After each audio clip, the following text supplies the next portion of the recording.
Meanwhile, we warned you they were coming for the guns, and we've warned you they will use the economic crisis or any other pretext they can to enact martial law. With that in mind, Paul Joseph Watson has rounded up some of our past reportage, now put into context as we see them moving really quickly down that slippery slope of tyranny. Obama would call on the military to disarm Americans during a national emergency.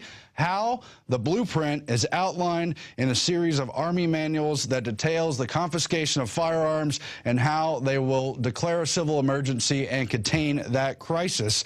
One of those is called the Civil Disturbance Operations Manual, released originally in 2006, then updated in 2010 under the title FM 3-39.40 Internment and Resettlement Operations.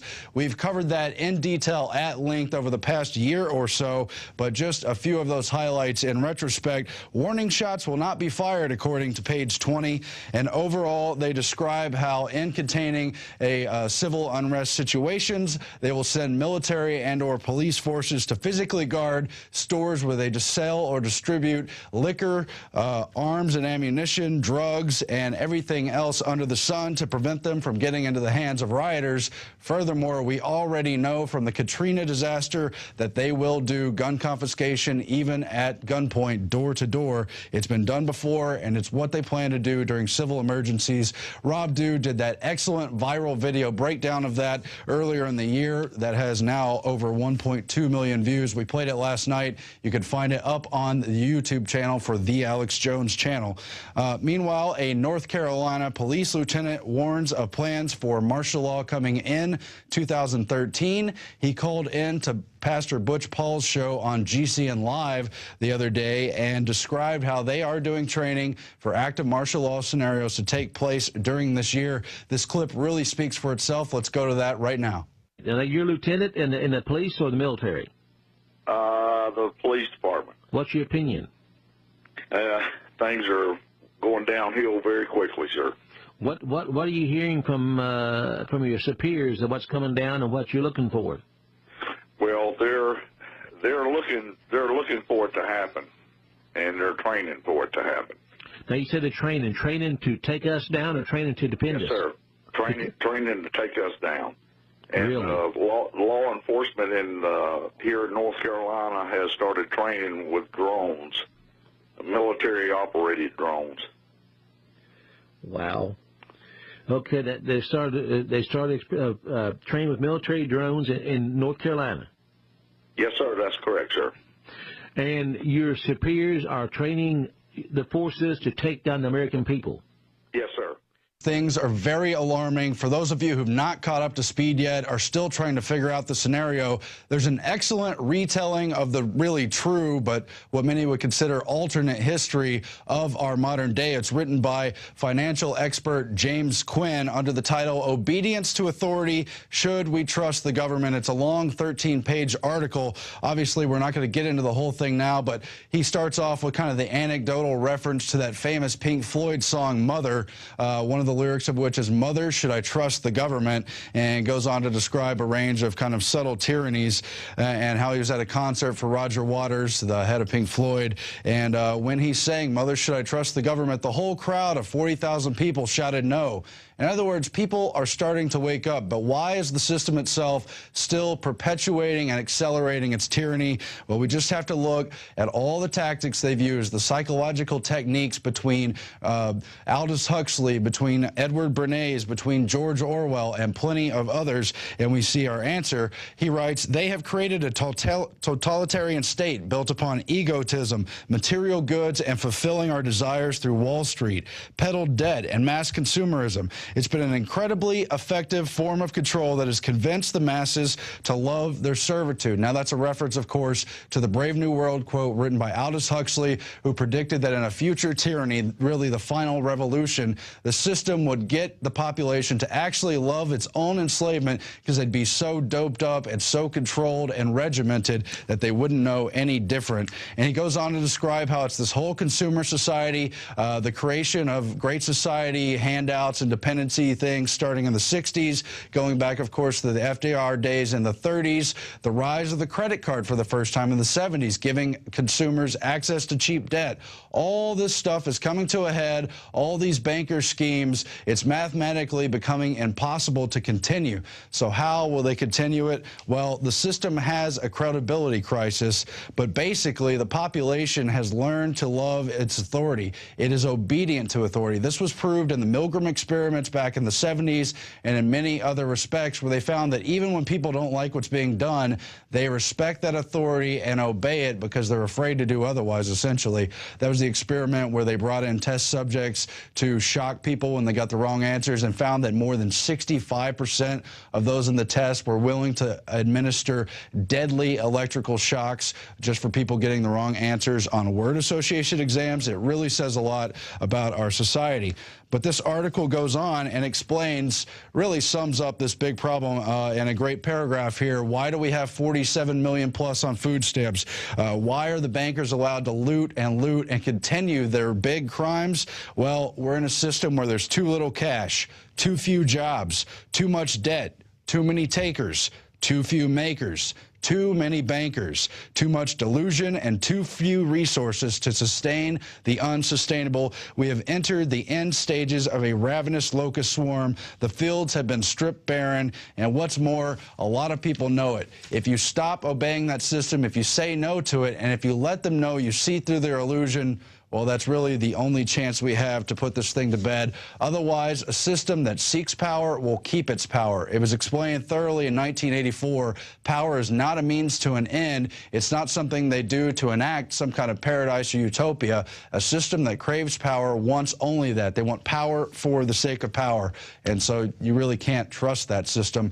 More on that note of how we've been all caught up in the debt and how we as human beings are seen as collateral for the system is in this clip I found in the National Archives. It's in a family planning clip program, which is really just a euphemism for eugenics.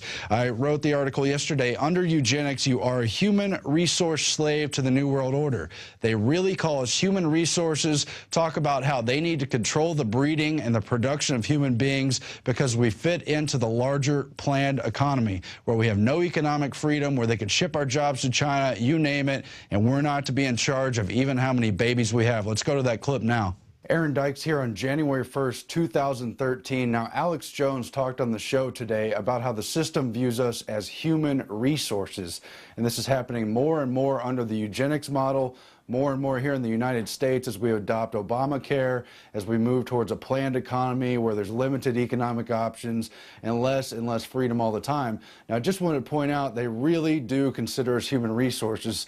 I'm going to play you a clip from a 1974 family planning clip called Communicate, Speak, They Are Listening. Family planning is, of course, code for eugenics. It's the softer side of Sears, the softer side of eugenics. Let's go to that clip right now. In Kenya, the Minister of Finance and Development offers valuable support.